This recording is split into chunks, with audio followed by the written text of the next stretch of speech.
এই প্রশ্নে বলা হয়েছে অ্যামোনিয়া এর সাথে কার্বন ডাইঅক্সাইডের বিক্রিয়ার মাধ্যমে ইউরিয়া উৎপাদন করা হয়। বাংলাদেশে প্রতি বছর ইউরিয়া চাহিদা 15 টন হলে প্রদত্ত চাহিদা মোতাবেক ইউরিয়া 750 ডিগ্রি সেলসিয়াস তাপমাত্রায় 180 এটিএম চাপে তৈরি করতে কত টন অ্যামোনিয়া লাগবে। তো এখানে অ্যামোনিয়ার পরিমাণ বের করতে হবে। তো আমরা আগে বিক্রিয়াটা লিখি। তো এখানে আমরা অ্যামোনিয়া আর কার্বন ডাইঅক্সাইড যদি বিক্রিয়া করে তাহলে আমাদের ইউরিয়া তৈরি হবে আর এর সাথে পানি উৎপন্ন হবে। এখানে আমাদের ইউরিয়ার হলো আণবিক ভর যদি বের করি, আণবিক ভর হবে আমাদের 60। তাহলে এখানে ইউরিয়ার হলো পরিমাণ দেওয়া আছে। ইউরিয়ার হলো W = 15 টন। 15 টনকে যদি আমরা গ্রামে কনভার্ট করি তাহলে 10⁻⁶ দিয়ে গুণন করতে হবে, তাহলে গ্রামে কনভার্ট হবে।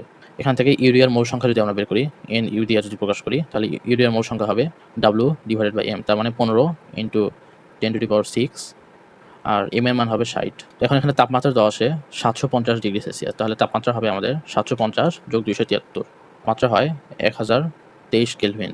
তারপর আমাদের পি এর মান 180 এটিএম।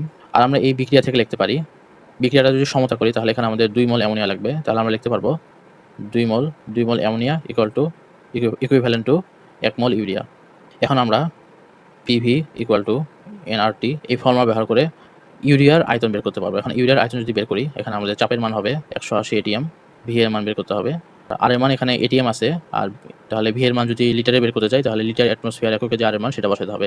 0.0821 এটা বসবে। আর তাপমাত্রার মান 1023। তাহলে এখান থেকে আমরা ভি এর মান পাবো 1.1166 × 10⁵ লিটার। এখন এখান থেকে আমরা দেখছিলাম যে 2 মোল ammonia equivalent to 1 mole urea. এর মানে ইউরিয়ার আয়তন যদি এটা হয় তাহলে এই আয়তনকে যদি আমরা 2 দিয়ে গুণন করি তাহলে অ্যামোনিয়ার আয়তন পাবো। তাহলে এটাকে আমরা 2 দিয়ে গুণন করি, তাহলে আমরা অ্যামোনিয়ার আয়তন বের হয় 2.33 × 10⁵, আর এটা হচ্ছে আমাদের অ্যান্সার।